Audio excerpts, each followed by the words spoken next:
A Course in Miracles, Manual for Teachers. 4.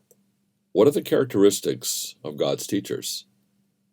The surface traits of God's teachers are not at all alike.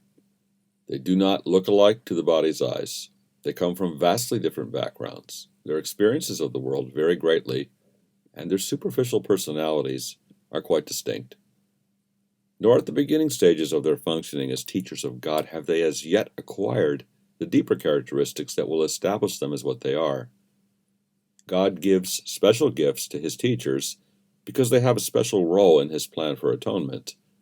Their specialness is, of course, only temporary, set in time as a means of leading out of time.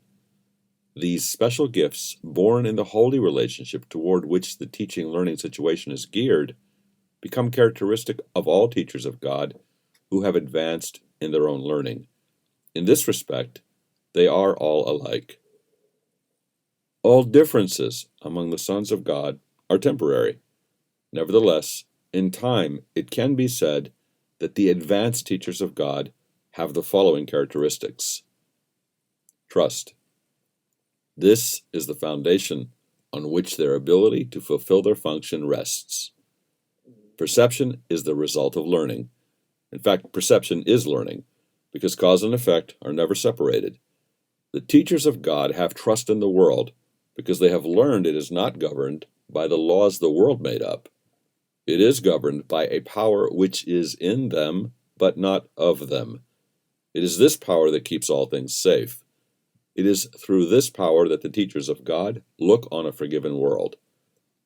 When this power has once been experienced, it is impossible to trust one's own petty strength again. Who would attempt to fly with the tiny wings of a sparrow when the mighty power of an eagle has been given him? And who would place his faith in the shabby offerings of the ego when the gifts of God are laid before him? What is it that induces them to make the shift? First, they must go through what might be called a period of undoing. This need not be painful, but it usually is so experienced. It seems as if things are being taken away, and it is rarely understood initially that their lack of value is merely being recognized. How can lack of value be perceived unless the perceiver is in a position where he must see things in a different light? He is not yet at a point at which he can make the shift entirely internally, and so the plan will sometimes call for changes in what seem to be external circumstances. These changes are always helpful. When the teacher of God has learned that much, he goes on to the second stage. Next, the teacher of God must go through a period of sorting out. This is always somewhat difficult because, having learned that the changes in his life are always helpful, he must now decide all things on the basis of whether they increase the helpfulness or hamper it.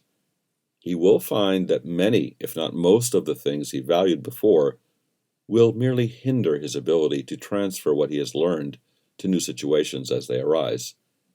Because he has valued what is really valueless, he will not generalize the lesson for fear of loss and sacrifice.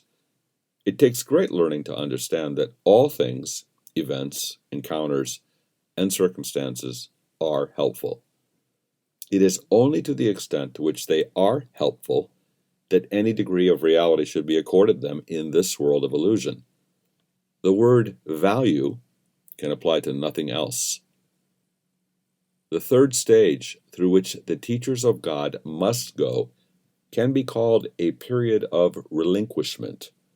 If this is interpreted as giving up the desirable, it will engender enormous conflict. Few teachers of God escape this distress entirely. There is, however, no point in sorting out the valuable from the valueless unless the next obvious step is taken. The third step is rarely, if ever, begun until the second is complete. Therefore, the period of overlap is apt to be one in which the teacher of God feels called upon to sacrifice his own best interests on behalf of truth. He has not realized as yet how wholly impossible such a demand would be. He can learn this only as he actually does give up the valueless. Through this, he learns that where he anticipated grief, he finds a happy lightheartedness instead. Where he thought something was asked of him, he finds a gift bestowed on him. Now comes a period of settling down. This is a quiet time in which the teacher of God rests a while in reasonable peace. Now he consolidates his learning. Now he begins to see the transfer value of what he has learned. Its potential is literally staggering, and the teacher of God is now at the point in his progress at which he sees in it his whole way out. Give up what you do not want and keep what you do. How simple is the obvious, and how easy to do. The teacher of God needs this period of respite. He has not yet come as far as he thinks. Yet when he is ready to go on, he goes with mighty companions beside him. Now he rests a while and gathers them before going on. He will not go on from here alone. The next stage is indeed a period of unsettling. Now must a teacher of God understand that he did not really know what was valuable and what was valueless. All that he really learned so far was that he did not want the valueless and that he did want the valuable. Yet his own sorting out was meaningless in teaching him the difference. The idea of sacrifice, so central to his thought system, had made it impossible for him to judge. He thought he had learned willingness, but now he sees that he does not know what the willingness is for. And now he must attain a state that may remain impossible for a long, long time. He must learn to lay all judgment aside and ask only what he really wants in every circumstance. Were not each step in this direction so heavily reinforced, it would be hard indeed. And finally, there is a period of achievement. It is here that learning is consolidated. Now what was seen as merely shadows before becomes solid gains, to be counted on in all emergencies, as well as tranquil times. Indeed, the tranquility is their result, the outcome of honest learning, consistency of thought, and full transfer. This is the stage of real peace, for here is heaven's state fully reflected. From here the way to heaven is open and easy. In fact, it is here. Who would go anywhere if peace of mind is already complete? And who would seek to change tranquility for something more desirable? What could be more desirable than this? Honesty. All other traits of God's teachers rest on trust. Once that has been achieved, the others cannot fail to follow. Only the trusting can afford honesty, for only they can see its value. Honesty does not apply only to what you say. The term actually means consistency. There is nothing you say that contradicts what you think or do. No thought opposes any other thought. No act belies your word, and no word lacks agreement with another. Such are the truly honest. At no level are they in conflict with themselves. Therefore, it is impossible for them to be in conflict with anyone or anything. The peace of mind which the advanced teachers of God experience is largely due to their perfect honesty. It is only the wish to deceive that makes for war. No one at one with himself can even conceive of conflict. Conflict is the inevitable result of self-deception, and self-deception is dishonesty. There is no challenge to a teacher of God. Challenge implies doubt, and the trust on which God's teachers rest secure makes doubt impossible. Therefore, they can only succeed. In this, as in all things, they are honest. They can only succeed because they never do their will alone. They choose for all mankind, for all the world and all things in it, for the unchanging and unchangeable beyond appearances, and for the Son of God and His Creator. How could they not succeed? They choose in perfect honesty, sure of their choice themselves. Tolerance. God's teachers do not judge. To judge is to be dishonest, for to judge is to assume a position you do not have. Judgment without self-deception is impossible. Judgment implies that you have been deceived in your brothers. How then could you not have been deceived in yourself? Judgment implies a lack of trust, and trust remains the bedrock of the teacher of God's whole thought system. Let this be lost, and all his learning goes. Without judgment are all things equally acceptable, for who could judge otherwise? Without judgment are all men brothers, for who is there who stands apart? Judgment destroys honesty and shatters trust. No teacher of God can judge and hope to learn. Gentleness. Harm is impossible for God's teachers. They can neither harm nor be harmed. Harm is the outcome of judgment. It is the dishonest act that follows a dishonest thought. It is a verdict of guilt upon a brother and therefore on oneself. It is the end of peace and the denial of learning. It demonstrates the absence of God's curriculum and its replacement by insanity. No teacher of God but must learn, and fairly early in his training, that harmfulness completely obliterates his function from his awareness. It will make him confused, fearful, angry, and suspicious. It will make the Holy Spirit's lessons impossible to learn. Nor can God's teacher be heard at all except by those who realize that harm can actually achieve nothing. No gain can come of it. Therefore, God's teachers are wholly gentle. They need the strength of gentleness, for it is in this that the function of salvation becomes easy. To those who would do harm, it is impossible. To those to whom harm has no meaning, it is merely natural. What choice but this has meaning to the sane?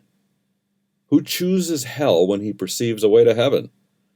And who would choose the weakness that must come from harm in place of the unfailing, all-encompassing, and limitless strength of gentleness? The might of God's teachers lies in their gentleness, for they have understood their evil thoughts came neither from God's Son nor his Creator. Thus did they join their thoughts with him who is their source.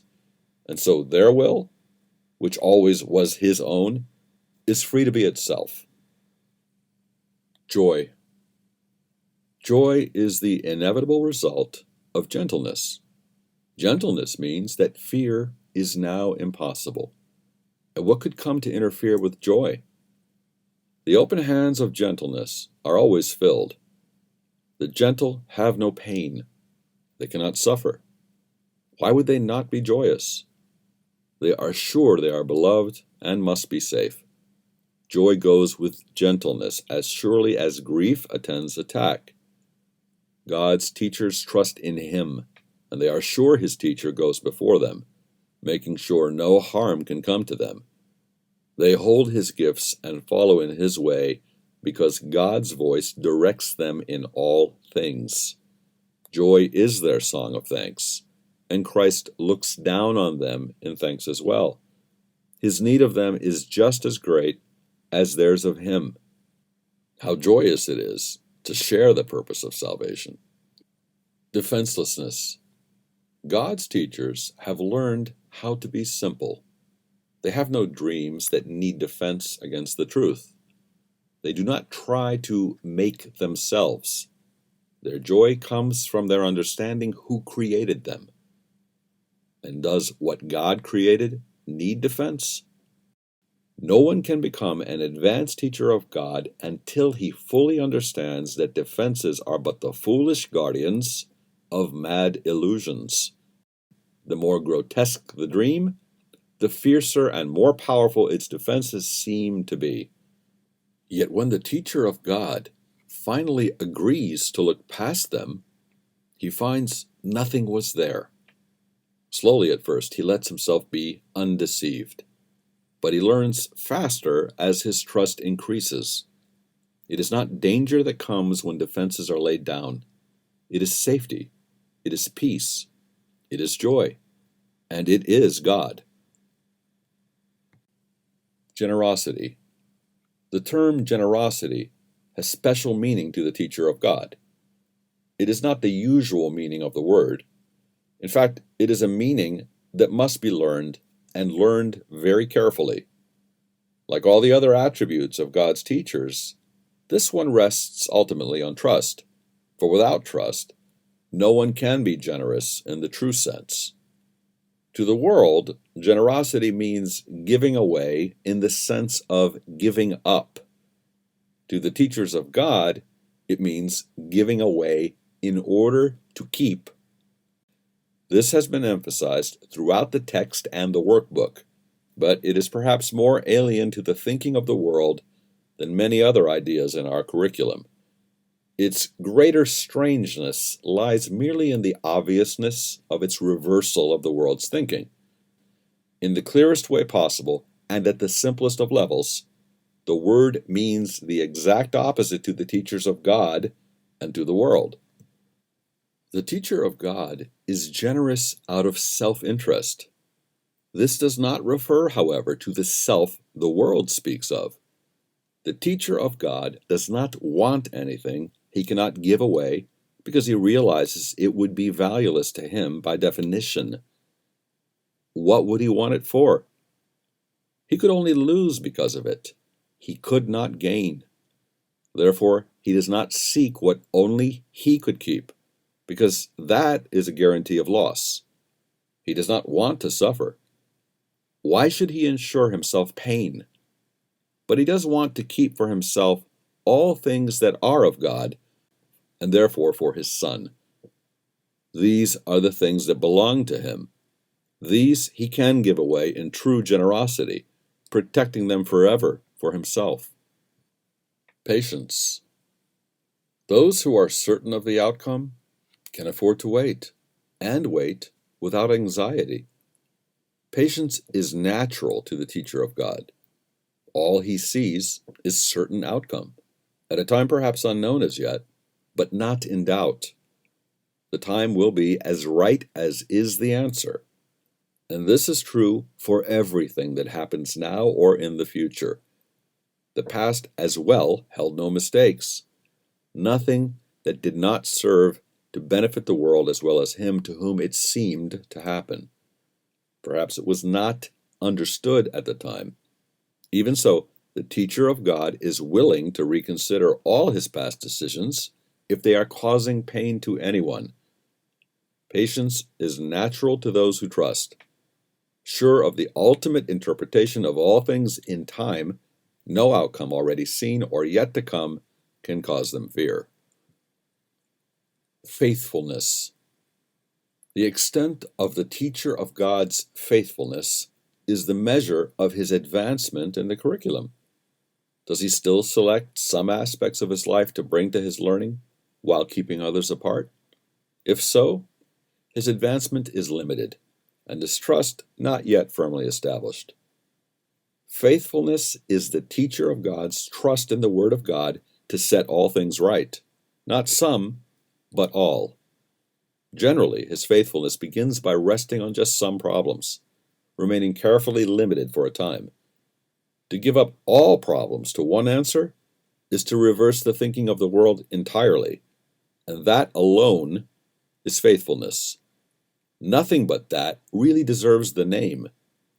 Yet each degree, however small, is worth achieving. Readiness, as the text notes, is not mastery. True faithfulness, however, does not deviate. Being consistent, it is wholly honest. Being unswerving, it is full of trust. Being based on fearlessness, it is gentle. Being certain, it is joyous. And being confident, it is tolerant. Defenselessness attends it naturally, and joy is its condition. Faithfulness, then, combines in itself the other attributes of God's teachers. It implies acceptance of the Word of God and his definition of his Son. It is to them that faithfulness, in the true sense, is always directed. Toward them it looks, seeking until it finds, and having found, It rests in quiet certainty on that alone to which all faithfulness is due. Open-mindedness. The centrality of open-mindedness, perhaps the last of the attributes the teacher of God acquires, is easily understood when its relation to forgiveness is recognized. Open-mindedness comes with lack of judgment. As judgment shuts the mind against God's teacher, so open-mindedness invites him to come in. As condemnation judges the Son of God as evil, so open-mindedness permits him to be judged by the voice for God on his behalf. As the projection of guilt upon him would send him to hell, so open-mindedness lets Christ's image be projected on him. Only the open-minded can be at peace, for they alone see reason for it. How do the open-minded forgive? They have let go all things that would prevent forgiveness. They have in truth abandoned the world and let it be restored to them in newness and in joy so glorious they could never have conceived of such a change. Nothing is now as it was formerly. Nothing but sparkles now, which seemed so dull and lifeless before. And above all are all things welcoming, for threat is gone. No clouds remain to hide the face of Christ. Now is the goal achieved. Forgiveness is the final goal of the curriculum. It paves the way for what goes far beyond all learning. The curriculum makes no effort to exceed its legitimate goal. Forgiveness is its single aim at which all learning ultimately converges. It is indeed enough. You may have noticed that the list of attributes of God's teachers does not include those things which are the Son of God's inheritance. Terms like love, sinlessness, perfection, knowledge, and eternal truth do not appear in this context. They would be most inappropriate here. What God has given is so far beyond our curriculum that learning but disappears in its presence. Yet while its presence is obscured, the focus properly belongs on the curriculum. It is the function of God's teachers to bring true learning to the world. Properly speaking, it is unlearning that they bring, for that is true learning in the world. It is given to the teachers of God to bring the glad tidings of complete forgiveness to the world. Blessed indeed are they, for they are the bringers of salvation.